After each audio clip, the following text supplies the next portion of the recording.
쏙 드는 이름이 나와야 할 텐데요. 여러분 안녕하세요. 성남 보훈철학원장 역술가 보훈도사입니다. 요즘 여러 가지 사유로 이름 개명을 많이들 하잖아요. 오늘은 이름에 사용하면은 불길한 한자와 불행을 행복으로 인생을 바꾸는 이름에 관하여 알아보도록 하겠습니다. 오늘 영상은 후천운에 관련되어 있으므로 대단히 중요합니다. 궁금하신 분들은 채널 고정해 주시고요. 끝까지 집중해서 시청해 주시고 행운을 잡으시기 바랍니다. 이 개명을 할 때에는 물론 신생아 장명을 할 때 이름에 써서는 절대로 안 되는 한자가 있는 것을 여러분들 아시지요? 잘못 사용된 한자로 개명을 했다가 더 힘들 수도 있다는 것을 알고 계시지요? 오늘 잘못 지어진 이름과 이름에 쓰면은 절대로 안 되는 한자에 대해서 알아보도록 하겠습니다.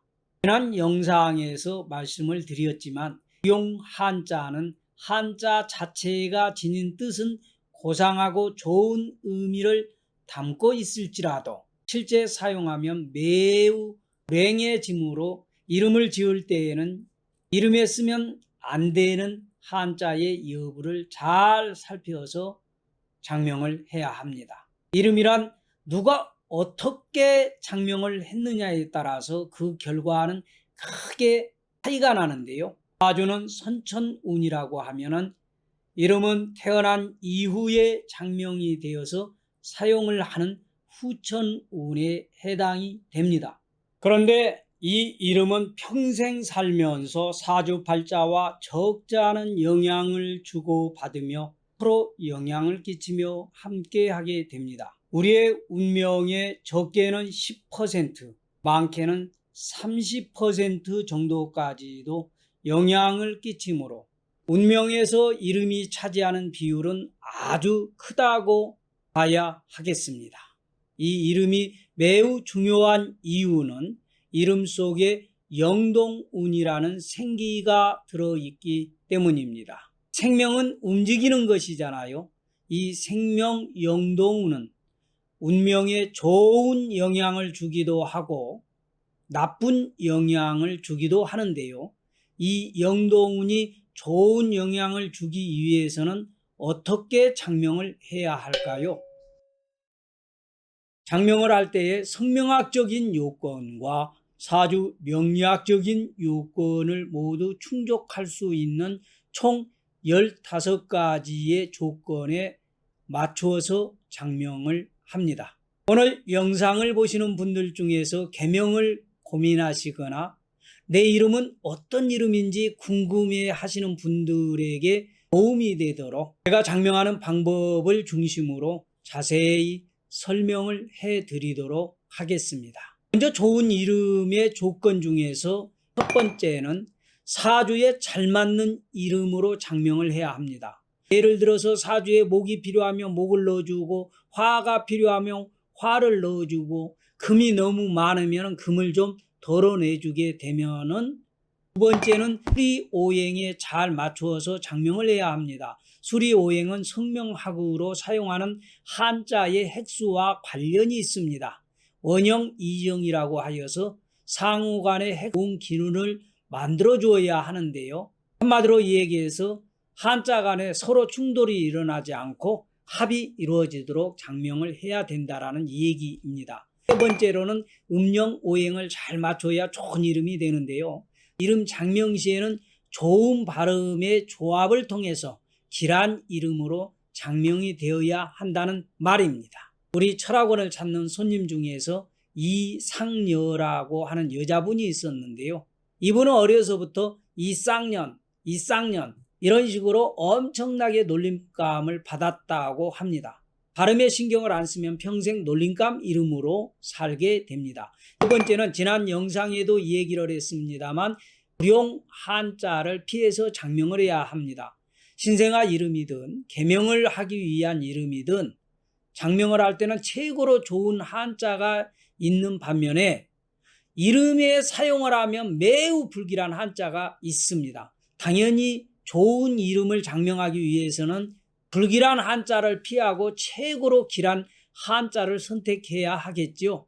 이 불용 문자는 그 개수가 상당히 많으므로 아래 공지창에 링크로 올려드리도록 하겠습니다. 내 이름이 불용 한자인지 아닌지는 이때 올려진 공지창 참고하시기 바랍니다. 다섯 번째는 경쟁력이 있는 이름이어야 합니다. 촌스러운 이름은 이제 버리셔도 됩니다. 놀림감이 되는 이름도 버리셔도 됩니다. 세련되고 글로벌화된 이름으로 장명이 되어야 하는 시대가 왔습니다. 시대를 거스리는 이름은 피하고 오래오래 기억이 되는 이름으로 장명하는 것을 고민을 해봐야 할 부분도 있습니다. 여섯 번째는 발음이 분명하고 확실해야 합니다. 얼마 전에 우리 철학원에 30대 김재원이라고 하는 청년이 와서 개명을 한 적이 있습니다. 이름을 감명을 해보니 사주하고도 맞지 않고 성명학적으로도 맞지 않으면 물론 이 제자가 아이인지 어이인지 구별이 안 되기 때문에 항상 어이입니다라고 미리 말을 해야 하는 그러한 불편함을 가지고 지금까지 살아왔다라고 그래요. 이런 이름은 개명하지 않는 한 평생 가지고 가는 불편함이 있습니다. 장명을 할 때 이러한 부분을 고려하지 못하면 이와 같이 매우 불편한 이름으로 장명이 되는 거예요. 이 젊은 청년의 이 장명은 제가 며칠간 고민한 끝에 이주함이라고 하는 이름을 비롯해서 4개를 장명해 주었는데요. 자기에게 너무 잘 맞는 옷을 입는 것 같다라는 느낌이 들어서 너무 좋다라고 이 얘기를 합니다. 7번째는 부르기도 좋고 세련된 이름이어야 합니다. 50년대, 60년대에 태어난 분들은 손자, 손녀의 이름을 장명하러 오셔서 굳이 돌림자를 써서 장명을 해달라고 고집하시는 분들이 계십니다. 돌림자를 넣어서 장명을 할 경우에는 사주랑 맞추기도 힘들고 부르기 좋고 세련된 이름을 장명하기가 어렵습니다. 8번째는요, 인덕이 좋은 이름이어야 합니다. 이 세상에 혼자 사는 세상이 아니잖아요.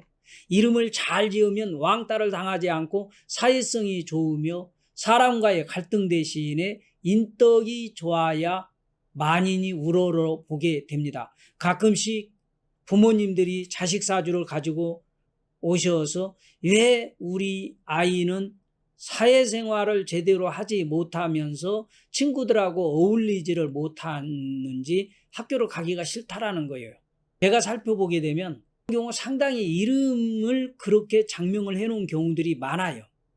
개명을 해주니까 바로 아이가 적응을 잘하고 언제 그랬느냐라는 듯이 학교 생활을 잘하는 그런 경우들도 제가 봤습니다. 오늘 영상을 들으신 분들 중에서 혹시 자제분, 손자, 손녀들이 그런 경우가 있다라고 하면 그 이름을 한번 살펴보는 것도 좋겠습니다. 9번째로 육친의 운이 좋아지는 이름이어야 합니다. 옛날에는 한 집에서 3대가 모여서 서로 화목하게 이렇게 사는 집들이 있었는데요. 요즘에는 혼밥시대, 혼숙시대라고 하여서 혼자 사는 사람들이 대단히 많아졌습니다. 그러다 보니 부모나 형제 간의 사이가 서먹서먹하고 갈등도 많습니다. 그래서 가족 간의 사랑이 넘치도록 가족의 결속력이 좋고 화합이 잘 되는 그런 이름으로 장명, 이거 매우 중요하다라고 봅니다. 10번째는 재물운이 좋아지는 이름으로 장명을 해야 돼요.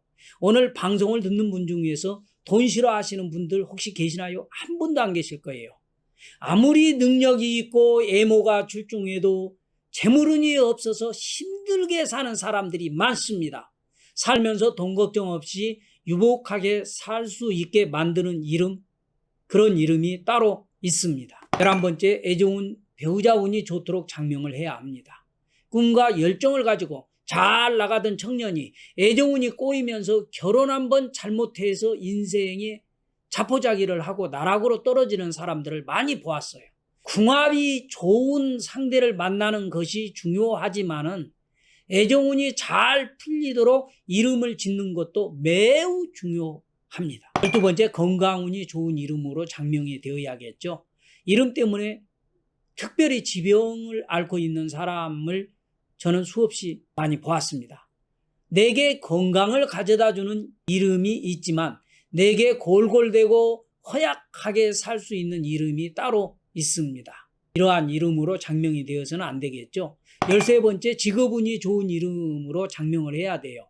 사주에서 관운이 좋아야 직업운이 좋아지는데요. 이미 직업운이 약하게 태어났다 하더라도 이름의 직업운을 잘 보완을 해서 이미 직업운이 약하게 태어났다 하더라도 직업운이 좋은 이름으로 장명을 해야 돼요. 14번째는 자녀운이 좋아지는 이름으로 장명을 잘 해야 됩니다. 자식이 아니라 왼수야, 왼수.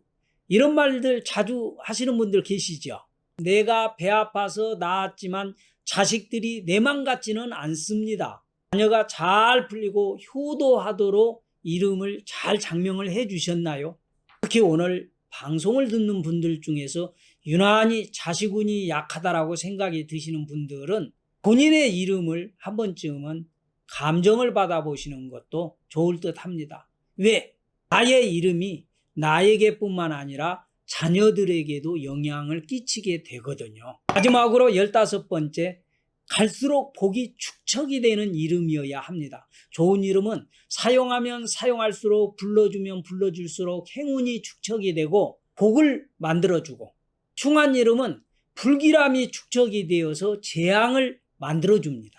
얘기가 길어졌습니다. 지금까지 어떻게 이름을 지어야 좋은 이름을 지을 수 있는지에 대해서 알아보았습니다. 더 궁금하신 분들은 아래 공지창에 보훈도사 블로그를 링크해 드릴 거예요. 그곳에 가셔서 좀 더 자세한 정보들을 살펴보시고요. 댓글로 남겨주시면 시간이 허락되는 대로 성의껏 답변을 올려드리도록 하겠습니다. 어땠나요? 조금 도움이 되셨는지 모르겠습니다. 도움이 되셨다면 좋아요, 구독 꼭꼭 눌러주시면 제가 더 좋은 영상을 준비하는데 큰 힘이 될 것입니다. 오늘도 끝까지 시청해 주신 여러분들 감사합니다. 앞으로 보훈도사는 더 좋은 주제를 가지고 더 좋은 영상을 준비해서 또 찾아뵙도록 하겠습니다. 감사합니다.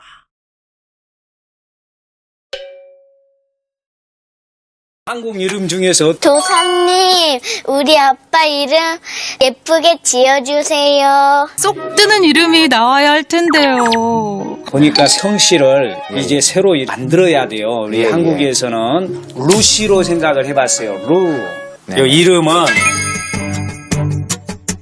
루리안. 한자의 획수가 10액이에요. 그 다음에 마지막 부분이 6액으로 되어 있습니다. 6액. 이 안하고 리하고 더해지게 되면 크게 덕망을 얻고 재물을 많이 쌓게 되고 넉넉하고 부유하게 살아간다라고 하는 그러한 이름의 덕을 볼 수가 있어요. 아예 생각 못했어요. 잘 됐어요.